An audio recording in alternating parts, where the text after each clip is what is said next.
மக்களை ஒரு காட்டுக்குள்ளே பெரிய ஒரு ராஜாங்கம் நடந்துட்டுருக்குதாங்க. சரிங்களா? அந்த காட்டுக்குள்ளே எல்லோரும் என்ன பண்ணுறாங்க, ஒருத்தருக்கு ஒரு வேஷம் போட்டுக்கிறாங்க. அப்படி வேஷம் போடும்போது ஒருத்தர் ராணி வேஷம் போடுறாங்க, ராஜா வேஷம் போடுறாங்க. அவங்க அந்தக்குரிய தகுதிக்குரிய காரியங்களை அவங்க செய்கிறாங்க.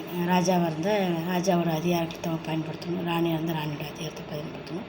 இப்படி ஒவ்வொரு மிருகங்களுக்காக அது ஒரு கிரீடம் இருக்குது. அந்த கிரீடத்தை எல்லாத்துக்கும் வச்சு எடுக்கிறாங்க. அதில் சிங்கத்துக்கிட்ட வச்சுருந்து சிங்கம் அதிகாரம் பண்ணி சிங்கத்துக்கு அடுத்து ஒரு மிருகங்களுக்காக வச்சு வரும்போது கடைசியில் பன்னி என்ன சொல்லுது, எனக்கும் கூட நான் குதிரை வேஷம் போட முடியாது, எனக்கு இப்போ நீங்கள் இதாக கொடுத்துருக்குற எனக்கு சேவகர் வேஷமும் வேண்டாம், எனக்கு ராஜா வேஷம் கூடணும்.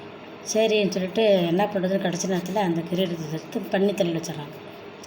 அந்த பன்னி தலையில் வச்சோன்னா அந்த பன்னி என்ன பண்ணுதுன்னா ஓடி போய் தன்னைத்தானே அலங்காரப்படுத்திட்டு பார்த்துட்ருக்குது, வேடிக்கை பார்த்துட்ருக்கு. எப்படி பார்த்துட்ருக்குதுன்னா கண்ணாடிக்கு முன்னாடி நிற்கிறது, தான் அழகாக இருக்கிறேன்னா நான் பன்னிக்கு என்ன போட்டாலும் அது எப்படி இருக்குமோ அப்படி தான் இருக்கும், வேறு எதாவது மாற்றங்கள் இருக்குமா பன்னிக்கு இருக்காது. ஆனால் அதை அலங்காரப்படுத்திக்கிட்டு தன்னை இதில் பார்த்துக்கிட்டு கண்ணாடியில் பார்த்துக்கிட்டு இது பண்ணிவிட்டு சுற்றிட்டு இருக்குது.